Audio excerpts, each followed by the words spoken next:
Your Excellencies, distinguished guests, representatives of the think tanks and research institutions, ladies and gentlemen, good morning. It is a great honor to join you today at the 11th Africa Think Tank Summit, a gathering that has over the years become a symbol of Africa's intellectual and policy courage. On behalf of the Chairperson of the African Union Commission, His Excellency Mahmoud Ali Yusuf, the entire Commission, and on my own behalf, I warmly welcome you to Addis Ababa, the political and diplomatic heart of our continent. Let me begin by acknowledging the African Capacity Building Foundation, ACBF, for convening yet another timely platform that brings together our finest thinkers, policymakers, private sector leaders, and development partners to reflect on one of the most critical issues of our time: how to move from taxation to action, how to bridge the persistent gap between policy and implementation in public financial management across Africa. Africa's fiscal moment, from vision to action, the theme of this year's summit speaks volumes about our collective commitment to fiscal sovereignty and accountable governance.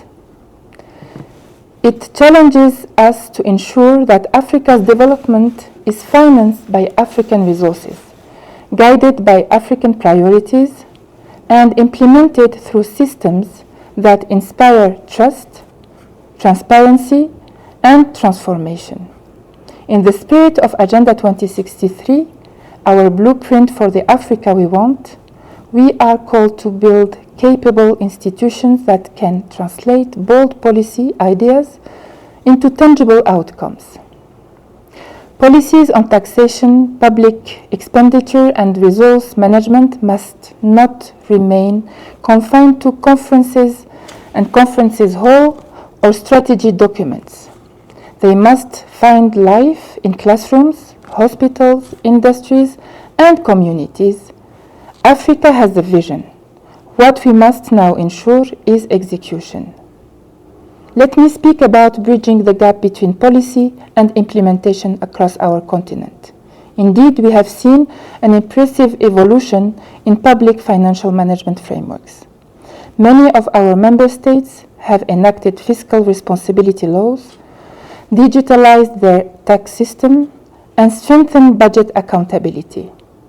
Yet, implementation remains uneven. The distance between policy formulation and practical impact remains wide. This gap is not merely technical. It is structural. It reflects limitations in institutional capacity, coordination, and political will. But it also reflects an opportunity for reform-minded leadership, for innovation, and for partnerships anchored in evidence and results. Think tanks and policy institutes, many represented here today, are essential to closing that gap. You generate knowledge, provide analysis, and help governments navigate the complex terrain of fiscal reforms. But we must go further. We must create mechanisms where evidence directly informs budgets, where research translates into regulations, and where reform ideas are tracked, measured, and sustained.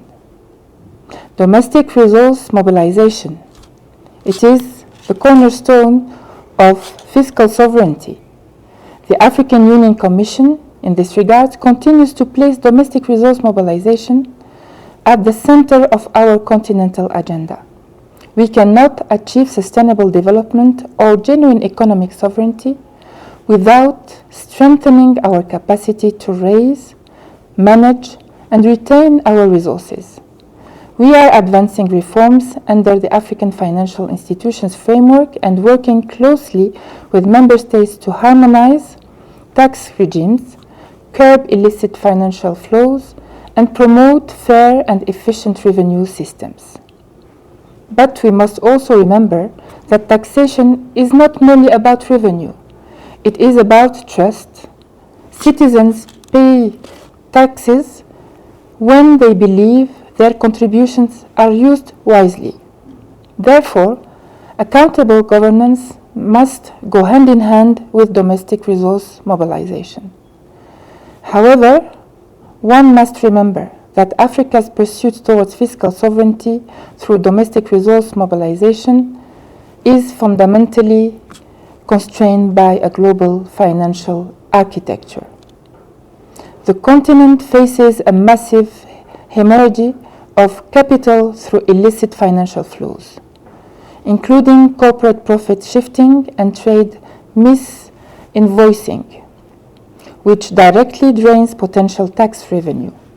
Furthermore, an overwhelming external debt burden forces governments to divert scarce domestic revenues to service loans, starving the very public services that build taxpayers' trust and legitimize the entire social contract of taxation.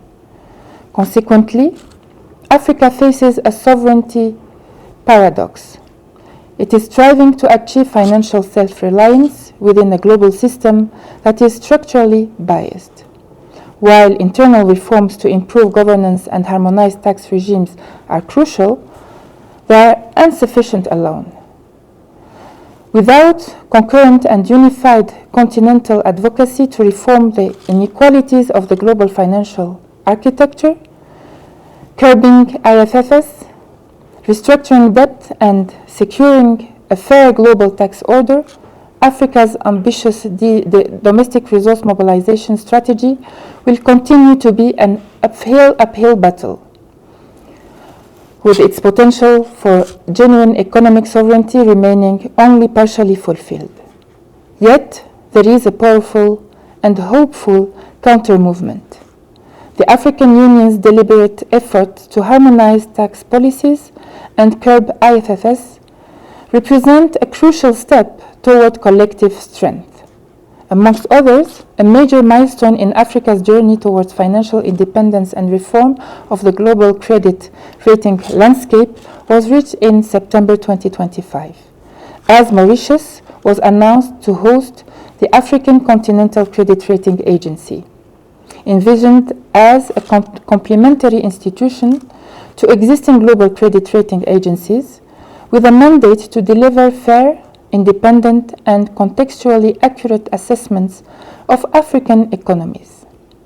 It seeks to correct systemic biased and outdated methodologies that have historically disadvantaged African nations in global financial markets. Think tanks as catalysts for implementation. It is an important aspect. The African Think Tank Summit has consistently provided a platform for generating homegrown policy solutions. But as we stand at the midpoint of Agenda 2063's first 10-year agenda implementation plan, and we are amidst rather the second 10-year implementation plan, this summit must go beyond discussions to action.